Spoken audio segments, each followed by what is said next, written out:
একদম কাছ থেকে সবার ফেসটা লো। ভিডিও অন করা আছে, তুমি খালি ফেসটা লো।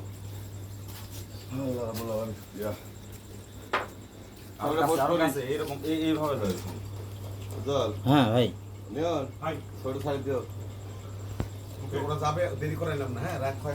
আচ্ছা ভাই, ঠিক আছে ভাই, আল্লাহ হাফেজ ভাই।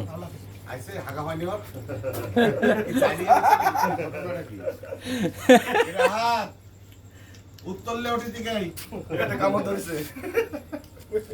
দেখো পরিচয়টা জানি তোমার বাথরুমে রাখিস আগে হয় কিন্তু ঠিক আছে। দেখো এরকম হয় ভাই, উত্তর নিচ্ছে না তো, ঘটনা কি? সবার দাঁত থাকে না মোকড়া টাকা যে কোনো সময় যে কোনো মুহূর্তে অন্তর দিন রাত মামা মামা গেলাম, খুব সুন্দর হয়েছে। থ্যাঙ্ক ইউ আল্লাহ হাফেজ। আসো বাবা, একটা কথা বলি। হ্যাঁ মানে এরকম পরিবেশে মানে আপনি না না না কোনো বিষয় না, আমার খুব সুন্দর হয়েছে। আমাদের দেশে গেছিল তাই। আল্লাহ হাফেজ। হ্যাঁ আল্লাহ হাফেজ। দুধ লাগবে ভাই, দুধ কালকে বোতল বাটাই দিন। ধরো